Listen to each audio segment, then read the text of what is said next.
And I ask you a question. Do you believe that the medical industry lied to you? Absolutely. Talk more about that, because we're told to trust doctors.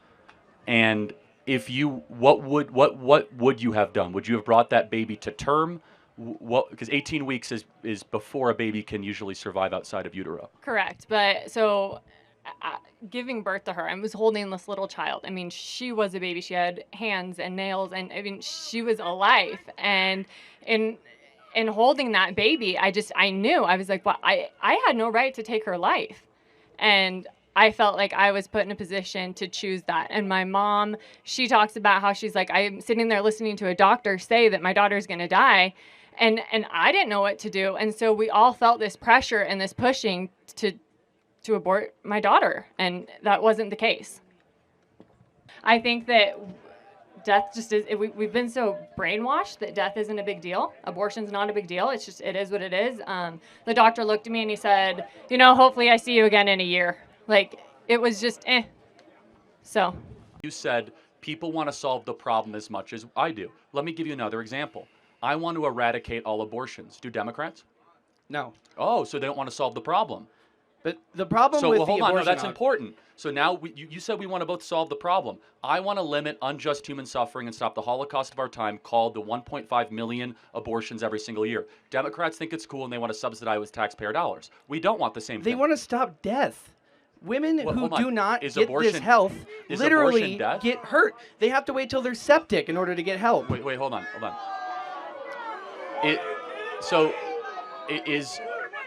Is abortion death? Abortion is for the person who's trying to survive. Wait, hold on. The human being who's carrying that child most times doesn't have an option.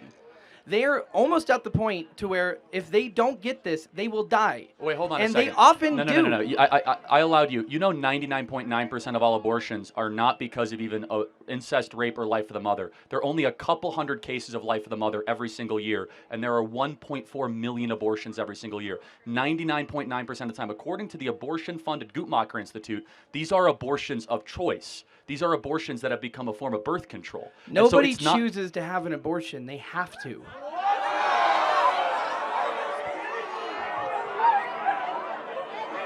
Women don't spend their entire life trying to take care of this child in order to then just say, F it.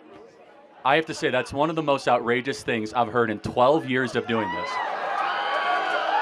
Thank you. Wait. So let me be clear. So when a woman walks into an abortion clinic, she doesn't choose to do that. She has to do that? Because oftentimes the situations that put her in the condition to need them are why she's there. Oh, okay, so she doesn't have enough money.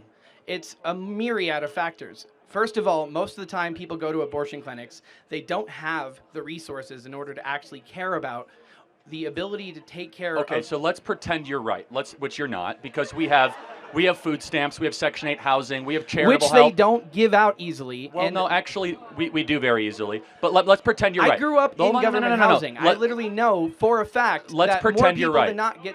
Let's pretend you're right. Let's pretend they have no money. Is it right to murder if you don't have money? Is it right to murder if you don't have money? And you say that's not a bad faith argument. No, it's legit. Is it okay to kill another being if you don't have enough money to support that being?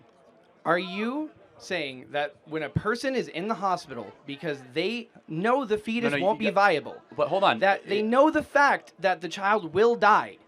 What do you mean it will die? What are you talking about? Most of the cases where people need this kind of care is because they know. Not. Yes, no, it is. You are completely making stuff up. 99.9% of all abortions are abortion of election. The baby is perfectly healthy. The mom is perfectly healthy. You really They're believe of a that, just age. and you say I'm brainwashed. Well, that's the Guttmacher Institute, which is funded by Planned Parenthood, that published the study that said that they're abortions of selection and election. They're abortions of agency, not mother's life is at risk. So how many people who had abortions do you know personally?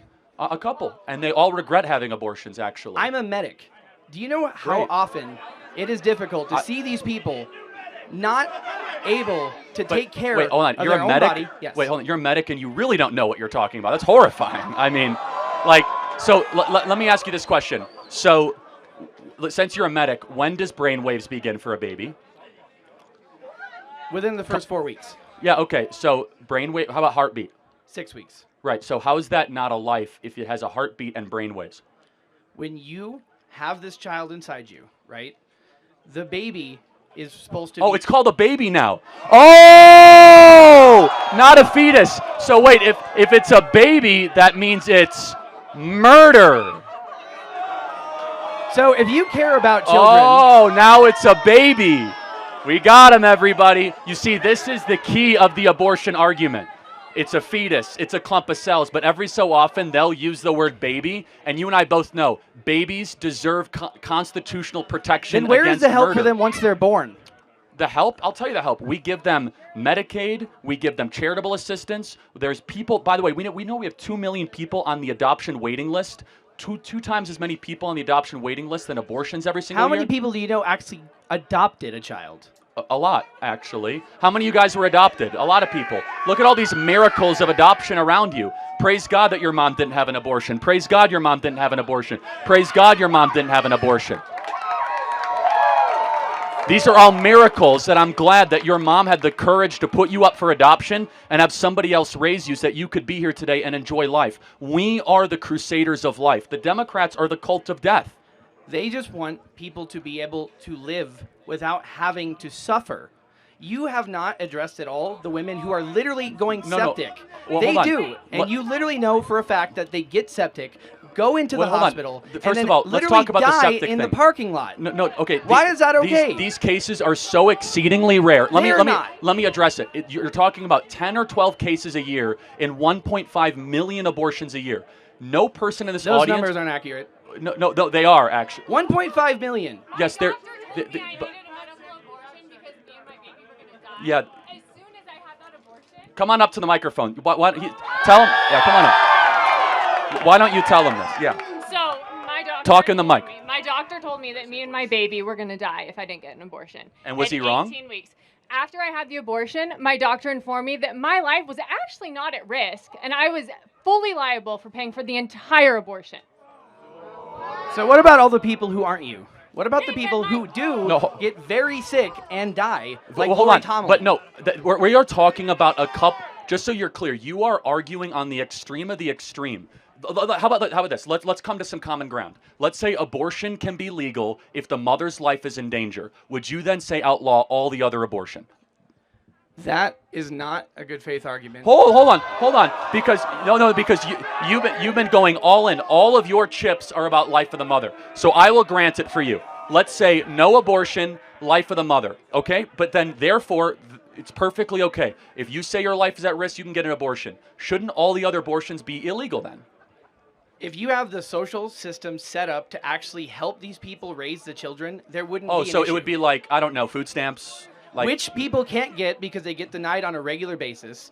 A lot of times they can't get housing. Most of the time But the homeless hold don't on, get but help. let's- Drug addicts oftentimes are So- also people who are suffering from the same mental illness. It's really interesting, though, because then what do you have to say about the alarming amount of abortions that come from people that earn more than 6 figures a year? It's not about resources. It's about values. Here's the thing. I will never argue for a neonatal program, which means, of course, the gestational time a baby is in utero, where we allow the massacre of a baby just because you don't have enough money in the bank account. By no moral standard is it ever okay to be able to interfere with the life of another because your life might be minorly disrupted. Correct? I mean, apply that out further. For example, if you have a 3-year-old in your house and you lose your job, can you murder your 3-year-old because it makes it easier to pay the grocery bill? Of course not. I understand entirely where the issue of trying to take care of a child is. I lost one. I understand more than anybody how damaging that is. I'm sorry that happened. Type 1 diabetes took my 10-year-old from me. And I don't wish that on anyone in the world. But at the same time, the people who are asking for this are not doing it for themselves. They're doing Let's it try because to find they some don't. common ground. So your 10-year-old was taken from you. Yes. Then I ask you to have compassion for the people that are in the same moral equivalency that are not as developed as your 10-year-old is in the womb, that you are turning a blind eye to. It's not the same Why thing. is it? Why is it? No, this is important. Hold on one sec. This is important. Why is it not the same? What is the difference between a baby that's 10 weeks in the womb and your 10-year-old? What is the moral difference? There is 3 that I can name off the top of Okay. my head. One, the baby that's coming is something that you Baby, need. got it. Yep. It is. You're not going to say it's not. No, I no, get it's and okay that's, because again, these little trigger words and they're not snippets that you trigger get. because it does. Okay, fine, but what is it? Is that they're not as big? No, it's three things. Okay. You need resources. You need ability to No, consistently no, that's not care. the point. I'm talking about moral worth, not resources. This is the same thing. You No, need it's to be not. able to devote that time because so many Okay, people raise let's kids pretend- and don't actually put time into caring about those LeBron kids. James knocks up a woman. So all the not inconceivable, right? Worth billions of dollars. So plenty of resources. You should say the Foo Fighters guy. So $1 billion, okay? He's worth $1 billion. The baby's in utero. How is that baby any morally different than your 10-year-old who Because- passed away tragically? I'm sorry about that. And for everybody here, get your kid checked for type 1 diabetes. I promise you, we had her tested on a regular basis, and she passed away from organ failure in the middle of the night. Okay, so, but I just want to close up the conversation. Morally conversations Yeah, but- on this subject. The child that is being developed isn't here yet. And because of the fact... What do you mean not here yet? It's I'm trying here. to get to, I'm trying to get to that. I can see it on an ultrasound. I totally get you're saying that. So the point of what I'm trying to say is that there is a lot that goes into raising children, and people don't have the resources, You're the not tools, answering the the mental stress, and the ability to physically take care of it. I gotta and get to- oftentimes we like to talk about, well, what if they Got could it. be this No, thing? no, no. This is what this, if they th- could this be? this is very important. We have moral clarity. We as conservatives refuse to ever say that murder is acceptable based on Except for when you want it in prison. well, I'm sorry, what? You're very fine with murder when it's in prison. Wait, you mean the death penalty for murderers? Yes. Oh, okay. Yeah, the death penalty is not murder, it's killing, two different things. That's literally the straw hair argument. Well, no, I mean, we have two different words. So, for example, self-defense is killing, murder is the taking of a defenseless, innocent life. Yeah, those are two different things. Yes. Okay, great. So, killing is different than murder. But do you actually think that someone who's on death row for raping and murdering an entire family is the moral equivalent of a baby that is in the womb? Are we supposed to stoop or be better than that? Well, no. Your literal whole We're supposed argument to is that administrate- we literally are supposed to be better. No. And you're telling me that it's okay because we're stooping to his level. Well, hold on. No, one is administering justice. But it's administering justice. The baby in the womb. Is it? Most of the time they're mentally ill. 90% of the time, these people don't Yeah. know what they're doing. They're in shit situations that cause them to be in... Last question, which I think is important, and I promise after this it'll be over, which is, do you believe that abortion should be legal if the mom finds out that her baby has Down syndrome? So you're saying that if this person... I can answer my question, thank you. It's a yes or no question, and it's a morally important one. You're equating Down syndrome to terminal illnesses. No, because, hold on. No, because that's a straw hair argument. I'm You're asking literally it's not trying an to say- argument, it's a question. I will say it should be illegal to be able to terminate a baby if you find out it has Down syndrome. What say you? A baby should not be terminated for any other reason than protecting the life of the mother. So in that regard, I agree. Okay, got it. So how do you define life for the mother then? Anything that can severely hinder her quality of life, Got it. her ability This is important. So when you guys hear life of the mother, they don't mean that the mom's going to die in the emergency room. He just said quality of life. So if it might be that you can't go clubbing anymore, or might That is mean, not what I was saying. Oh no, you said quality of Yes, life. there's That more is to quality of incredibly- life than just clubbing. I literally mean being able to go outside, being able to stop postpartum depression, making sure that these No, that's people... fine. I want to get to the next question. We have clarity but not agreement. I don't believe that just because a baby is smaller, not as developed, happens to be in a womb, and dependent on a mom, they're of lower moral worth than the people in this audience. No one's saying that. No, you are No, I saying am it, not. actually. I, without a doubt, will support anybody who is trying to raise a child. I go out of my way to make sure I know, can but help anybody. you're over-personalizing it. You said that it's the quality of life. So if a mom has a 2-year-old and that 2-year-old is hindering her and she has depression and anxiety, should she be able to eliminate that 2-year-old? That's not what any of this is about. No, it actually is. No, it is not. So again, I'm going to get to the next question. What I'm doing is I'm taking your argument and I'm applying that principle in other vectors, and it seemingly doesn't add up because you're not making a principled argument in good faith. Thank you for being here. We'll keep on defending the unborn, and you will not. Thank you. a lady will be sharing her real life, you understand, story about abortion. But then I think that is something that some of us need to listen to it. Let's get on to this video and check this out. Oh, yes, ma'am. I want to hear from you. So, can you say your name? Taylor. Taylor, I don't want to put you on the spot if you're no, you can't. I uncomfortable. talk about it. So, have you had a child since? Can you talk about your story, please? No. So when I was 23, I got pregnant. Wasn't planned. And I decided I was going to do the right thing. Came from a Christian family. Abortion was always off the table. At 18 weeks, I found out that my amniotic sac tore and attached to my baby's spine. It was pulling her spine out and filling her brain with fluid. And the doctor said, there's no other option. This is what we have to do. So I did induce labor and I gave birth. That was the grounds. I said, I'm not doing this unless. So I wanted to hold her. I wanted to, yeah. So afterwards, when I started getting bills, the doctor said, well, your life wasn't actually at risk of death in that moment. It could have been eventually, but it wasn't then. And so the pain that abortion caused me, I stayed in an abusive relationship for a year. I allowed a man to beat me because I felt so little about myself. I drank, I used drugs, and if it hadn't been for Jesus Christ, my Lord and Savior, I don't know where I would be. So. First of all, you are healed and forgiven. Yeah. And one day you'll meet that little one in heaven. Amen. Yeah. And I want you to have that as comfort. Yes. Because it says in the scriptures, God gathers the least of these in his hand. And I believe that speaks to the unborn. Amen. And I ask you a question. Mm-hmm. Do you believe that the medical industry lied to you? Absolutely. Talk more about that, because we're told to trust doctors. And if you, what would you have done? Would you have brought that baby to term? Because 18 weeks is before a baby can usually survive outside of utero. Correct. But so giving birth to her, I was holding this little child. I mean, she was a baby. She had hands and nails, and I mean, she was a life. And in holding that baby, I knew, I was like, well, I had no right to take her life. And I felt like I was put in a position to choose that. And my mom, she talks about how she's like, I'm sitting there listening to a doctor say that my daughter's going to die. And I didn't know what to do. And so we all felt this pressure and this pushing to abort my daughter. And that wasn't the case. What is your advice for women that are being lied to by doctors right now, where they're being told something of that case? That death does not heal anything. And so taking her life didn't heal me. It didn't, I mean, if anything, my life was worse off.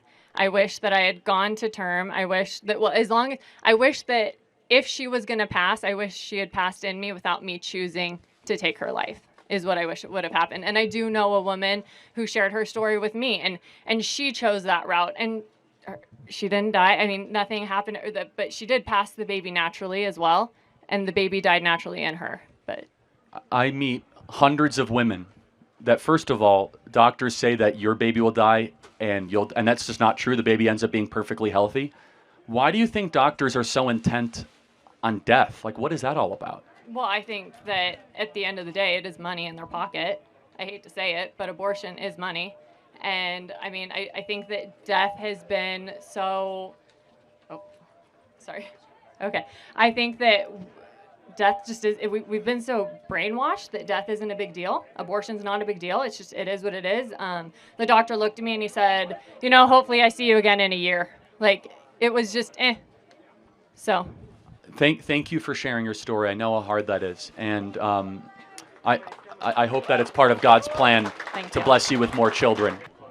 Well, that's a very unfortunate incident, listening to this very young lady explaining, what happened to her before she go for the induced abortion that she had. Well, first of all, let's look at the source of some of these problems. First, she was in a relationship, and then the relationship was an abusive, one. And then this is one thing that we Africans normally says that it takes a community to raise a child.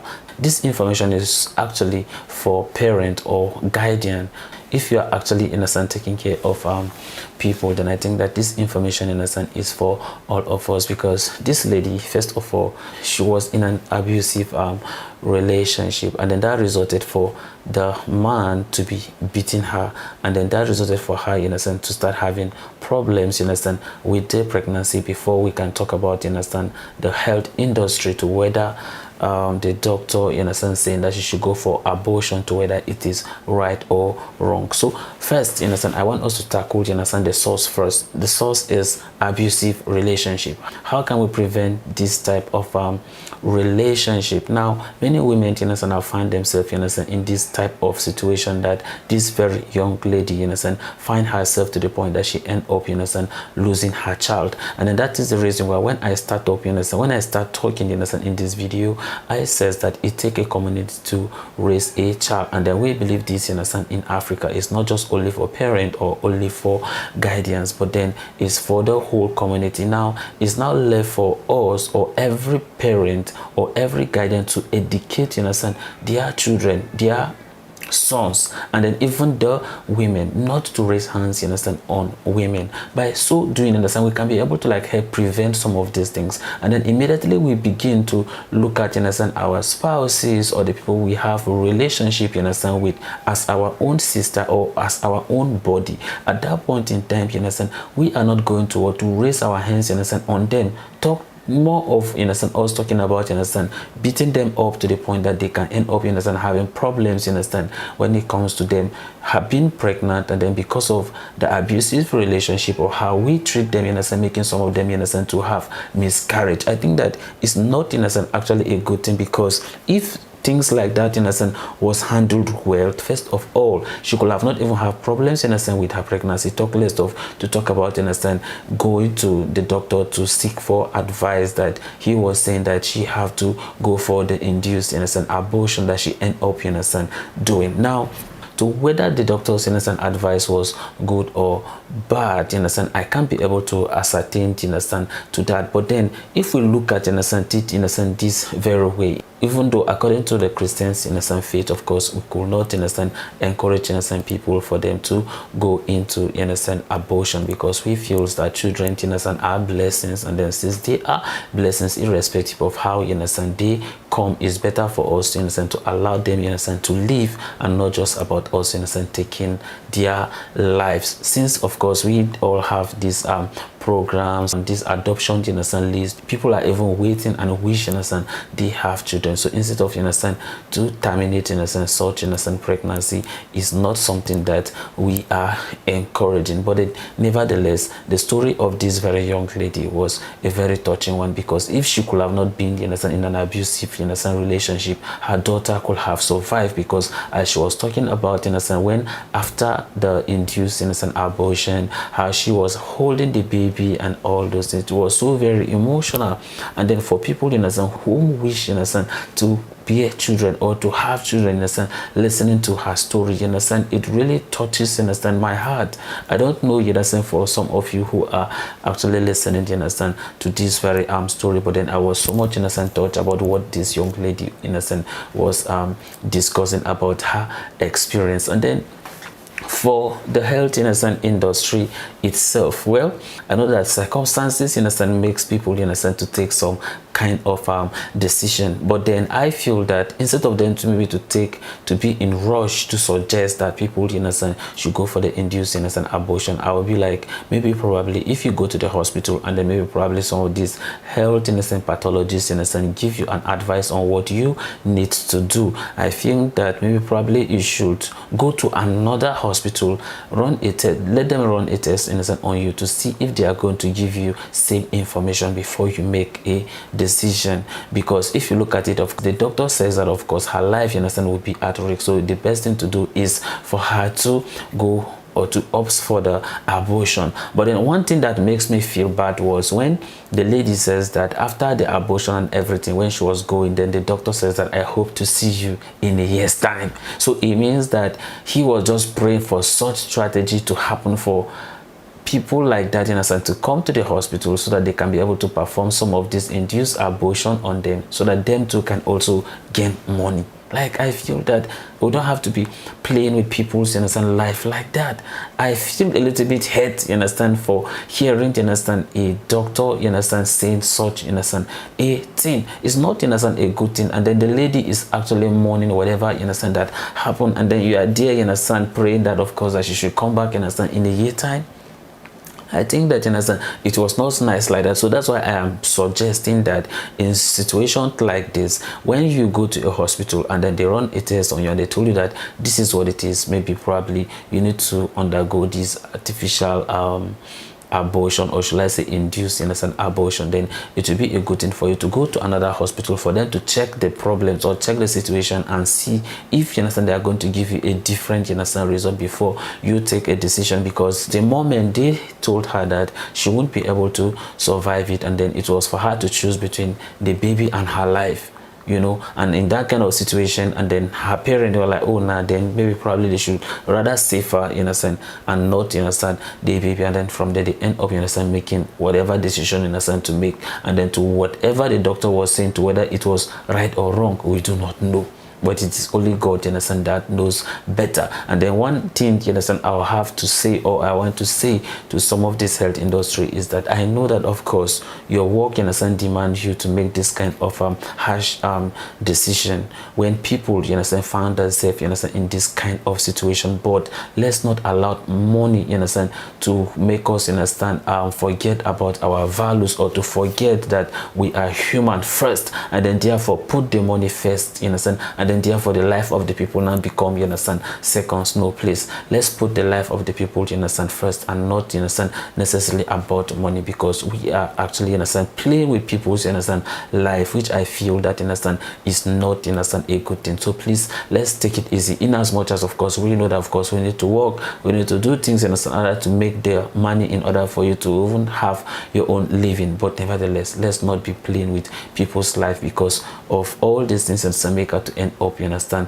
not able to have the baby. To whether maybe probably she could have maybe give it a trial and then trust in God to see if things, you understand, could have worked out. We do not know. But nevertheless, she decided to listen to your advice, and then this is where, you understand, she end up, you understand, finding herself. So my advice to people, you understand, who might be in this kind of situation is, please, if you go to a hospital, they run a test and they tell you that this is what it is that you need to do, then I think that after you have listened to them, go to another hospital again, let them do the same procedure, you understand, on you, and then we now from there you can ascertain and tell which one, you understand, is the better decision that you need to take. Because I will not love it, you understand, to happen in this way, that maybe probably you feel some kind of, you understand, regret, maybe probably if maybe you could have decided to keep it, you understand, or not. But nevertheless, if she could have not been, you understand, in an abusive relationship, things like that could have not happened. Of course, I know that some parents, you understand, would love to share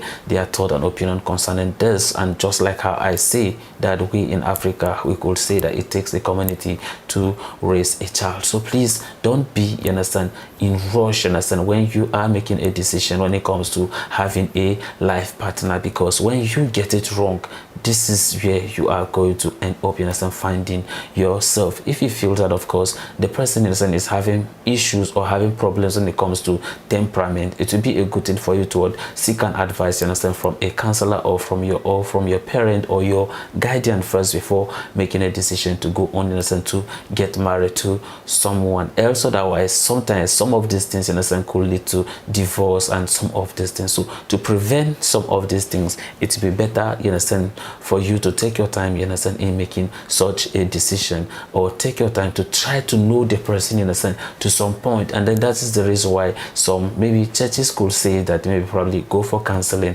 for 6 months at least. That can be able to like help for you to try to know the person a little bit. I know that 6 months may not be still be enough for you to know the person, you understand, totally, but then some of the basic things, all right. And then if maybe probably you feel that maybe there are some certain things that you are not okay with them, then I think that you can take a decision so that you don't have to make a rash decisions that will end up, in a sense, affecting your life. Of course, I know that a lot of you have thought an opinion, in a sense, concerning this, and I wanted to drop it at the comment section, and may God bless you as you do so. So this is the end of my video. If you like my reaction, you should like, share, and subscribe. And if you have any video you want me to react to, don't forget to drop it at the comment section, and I'm going to to check it out. So you remain blessed, and I see you in my next video. Goodbye.